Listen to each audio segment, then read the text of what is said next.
గౌరవ ముఖ్యమంత్రి గారు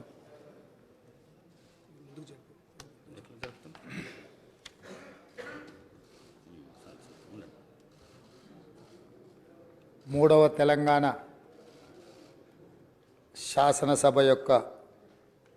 సభా అధ్యక్షుడిగా గడ్డం ప్రసాద్ కుమార్ గారిని ఈ శాసనసభలో కాంగ్రెస్ పార్టీ, భారత రాష్ట్ర సమితి, అదేవిధంగా సిపిఐ, ఎంఐఎం పార్టీలు ప్రత్యక్షంగా మద్దతు పలికి ఏకగ్రీవంగా ఎన్నిక కావడానికి, అదేవిధంగా భారతీయ జనతా పార్టీని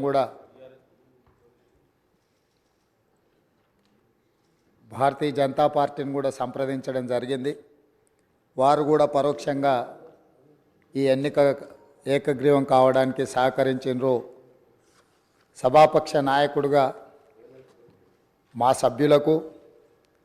భారత రాష్ట్ర సమితి అధ్యక్షుడు మరియు శాసనసభ్యులకు, ఎంఐఎం అసదుద్దీన్ ఓవైసీ గారికి, అక్బరుద్దీన్ ఓవైసీ గారికి, సిపిఐ పార్టీ నాయకులకు అందరికీ, ఆ పార్టీ అధ్యక్షులకు, శాసనసభ్యులందరికీ కూడా ఈ సభాపక్షాన మనస్ఫూర్తిగా వారికి ధన్యవాదాలు తెలియజేస్తున్నాను. ఈ సభ ఒక మంచి సాంప్రదాయానికి మొదటి రోజే మనమందరము ఒక మంచి సాంప్రదాయాన్ని ముందుకు తీసుకెళ్ళడానికి అందరూ సహకరించడం, ఈ సాంప్రదాయం భవిష్యత్తులో కూడా కొనసాగాలి. ఈ మంచి సాంప్రదాయము సభ సమన్వయంతో, అందరి సహకారంతో ఈ సమావేశాలను మనం నిర్వహించుకుంటే తెలంగాణ ప్రజల యొక్క ఆకాంక్షను, తెలంగాణ ప్రజల యొక్క ఆలోచనను ఈ సభ ద్వారా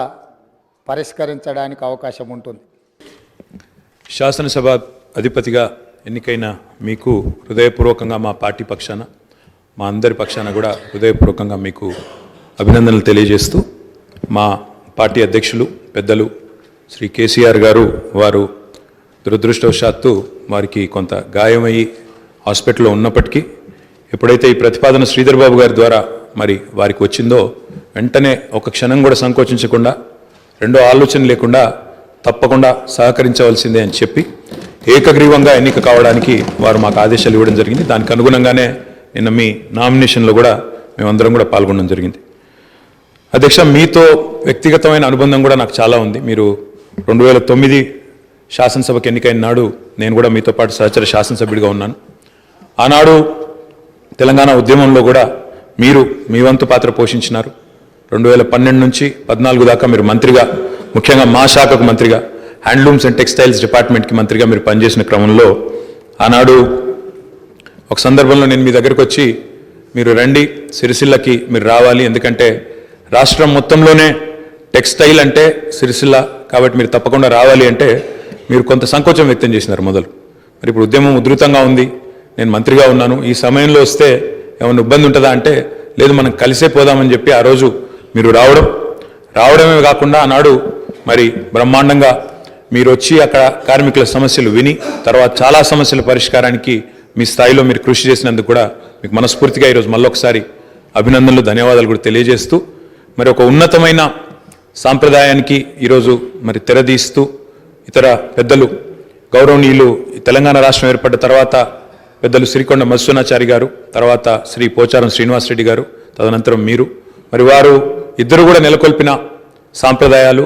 కాపాడిన విలువలు, వాటన్నిటిని మీరు కూడా పరిరక్షిస్తారని మనస్ఫూర్తిగా ఆకాంక్షిస్తూ, మీ ఉన్నతికి మనస్ఫూర్తిగా అభినందనలు తెలియజేస్తూ, మరి ఇప్పుడే పెద్దలు ముఖ్యమంత్రి గారు, ఉప ముఖ్యమంత్రి గారు, మంత్రివర్యులు కూడా చెప్పినట్టు మరి ఈ సభ అందరి సభ, ఈ సభలో ఉండే ప్రతి సభ్యుడి యొక్క గౌరవాన్ని, ప్రతి సభ్యుడి యొక్క హక్కులను, ముఖ్యంగా ప్రజల తరపున మాట్లాడే ప్రతి నాయకుడి యొక్క, ప్రతి గౌరవ సభ్యుడి యొక్క మరి గొంతును వినిపించే విధంగా ఆ బాధ్యత మీరు తప్పకుండా సమర్థవంతంగా నిర్వహిస్తారని మనస్ఫూర్తిగా ఆశిస్తూ, మరి ఒక సామాన్య ఎంపీటీసీ పదవి నుంచి ఈరోజు శాసనసభ స్పీకర్గా ఎదిగిన మీ